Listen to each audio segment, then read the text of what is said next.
George Joseph, ഇത് മാർക്കേസിന്റെ കഥകളിൽ പോലും നമ്മൾ ഈ മാജിക്കൽ റിയലിസം എന്താണ് ഇത്തോതിലുള്ള സാധനം കണ്ടിട്ടില്ല.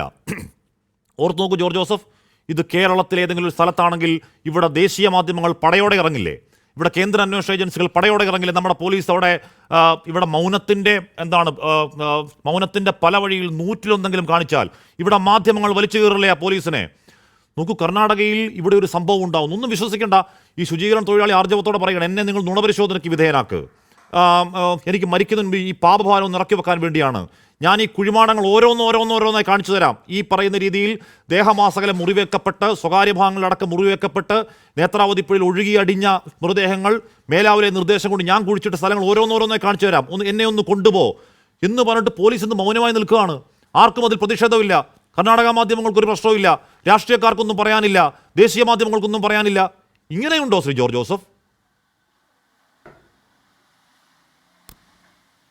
ഇല്ല, നമ്മൾ വ്യത്യസ്തമായിട്ട് ചിന്തിക്കണം. കേരളത്തിലെ അവസ്ഥ ഒന്നും ഇന്ത്യയിലെ ഒരു സംസ്ഥാനത്തും ഇല്ല. ഇവിടെ നമുക്ക് ഒരു 10, 15, 20 കിലോമീറ്ററിനകത്തൊരു പോലീസ് സ്റ്റേഷനുണ്ട്. കർണാടകയിൽ അങ്ങനെയല്ല അവസ്ഥ. 2014 വരെ ബെൽത്തങ്ങാടി പോലീസ് സ്റ്റേഷൻ്റെ കീഴിലാണ്. അവിടുന്ന് 80, 70, 80 കിലോമീറ്റർ അകലെ ബെൽത്തങ്ങാടി പോലീസ് സ്റ്റേഷൻ്റെ കീഴിലായിരുന്നു ധർമ്മസ്ഥല. 2014 ശേഷമാണ് ധർമ്മസ്ഥലയിൽ പോലീസ് സ്റ്റേഷൻ വരുന്നത്. 10,000-കണക്കിന് ആൾക്കാർ അവിടെ വന്നു പോകുന്നു. പല സ്ത്രീകളും കുട്ടികളും ഒക്കെ ഉണ്ട് ആ കൂടെ. അവരെയൊക്കെ ഐസൊലേറ്റ് ചെയ്തിട്ട് അവരെയൊക്കെ റേപ്പ് ചെയ്ത് 5-6 പേരെയൊക്കെ റേപ്പ് ചെയ്ത് വഴി എറിഞ്ഞിട്ട് പോവും. ഈ ധർമ്മസ്ഥലയിൽ ഞാൻ 2-3 സ്ഥലത്ത് പറഞ്ഞു, ഇന്നലെ ഞാൻ 24 പറഞ്ഞത് എനിക്ക് തോന്നുന്നത്. ധർമ്മസ്ഥലയിൽ ഞാൻ 4-5 ദിവസം താമസിച്ചിട്ടുണ്ട് ഇവിടെ വർഷങ്ങൾക്ക് മുമ്പ്. അന്നത്തെ അവസ്ഥ വളരെ മോശമാണ്.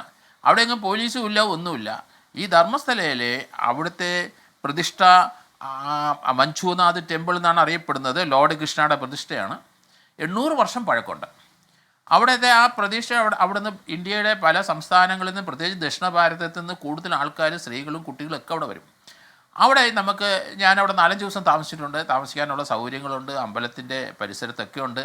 അവരുടെ സെക്യൂരിറ്റിക്ക് അകത്ത് നമുക്ക് താമസിക്കാം. ആഹാരം അവിടെ രാവിലെ 8-9 മണി മുതൽ ചോറ് ലഭിക്കും. വൈകിട്ട് ഒരു 3:30-4 വരെ ഫ്രീ ആയിട്ടുണ്ടാകും. 10,000-10,000 പേർക്ക് അവിടെ ചോറ് കൊടുത്തുകൊണ്ടേയിരിക്കും.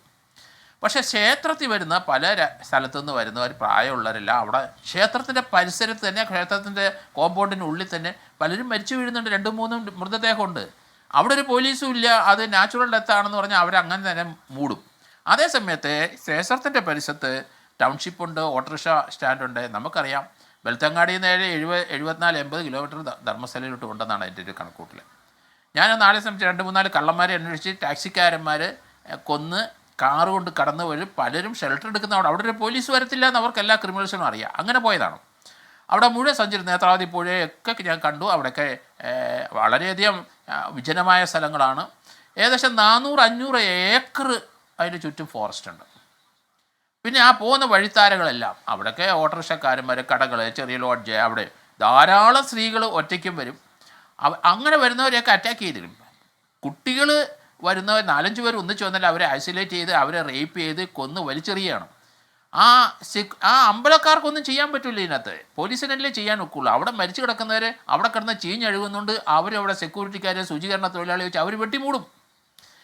അവിടെ ഒരു കേസും ബഹളവും പോലീസിങ് ഒന്നുമില്ല. കേരളത്തിലെ അവസ്ഥ ഷാജി, അത് നമ്മൾ ഇന്ത്യയിൽ ഒരു സ്റ്റേറ്റിലും ഇല്ല.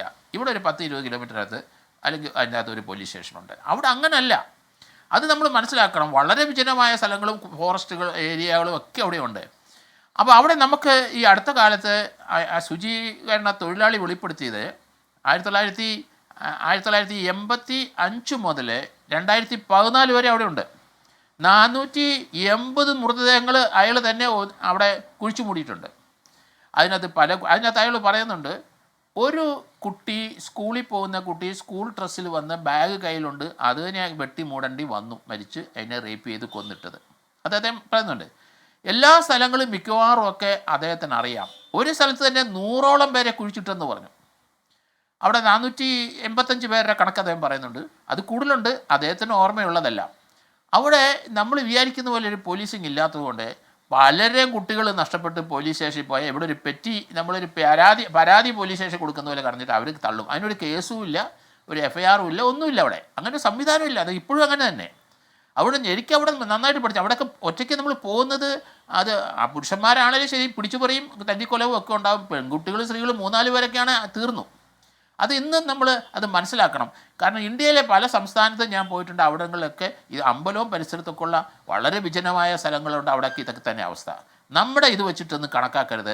കേരള പോലീസ് അല്ലെങ്കിൽ കേരളത്തിലുള്ള ആ പോലീസ് സംവിധാനം ഇന്ത്യയിൽ ഒരു സംസ്ഥാനത്തും ഇല്ല. അവിടെ ചില സെന്ററിലുണ്ടാവാം, ഉണ്ടാകാം. അല്ല ഞാൻ പറയുന്നത് ഓക്കെ, താങ്കൾ പറയുന്നത് പോലെ ഇത്തരത്തിൽ വിജയമായ സ്ഥലം അന്ന് ബെൽത്തങ്ങാടി പോലീസ് സ്റ്റേഷനിലെ കാര്യങ്ങൾ ഇപ്പൊ കാര്യങ്ങൾ പുറത്തേക്ക് വരുന്നുണ്ടല്ലോ. ഇപ്പൊ നമ്മൾ രാജ്യത്തിന്റെ തന്നെ നാണക്കേടിന്റെ ഒരു തലസ്ഥാനമായി ചിലപ്പോൾ ഈ പറയുന്ന സ്ഥലം മാറിയേക്കാമല്ലോ. ഇത് കേന്ദ്രത്തിനടക്കം എല്ലാ അന്വേഷകർക്കും അറിവുള്ളതാണല്ലോ. എൻ്റെ ചോദ്യം, എന്തുകൊണ്ടാണ് ഇപ്പോഴും മഹാമൗനം? ഇപ്പോഴും നിയന്ത്രിക്കാൻ കഴിയുന്ന ഏതോ ഒരു ശക്തി എവിടെയോ ഇരിപ്പുണ്ടോ കടിഞ്ഞാണമായി? ജോർജ് ജോസഫ്, അത് എന്നാന്നറിയോ, നമ്മൾ അവിടെ ഇപ്പം 2025 2014 വരെയുള്ള കാര്യങ്ങളാണ് ആ ശുചീകരണ തൊഴിലാളി പറയുന്നത്.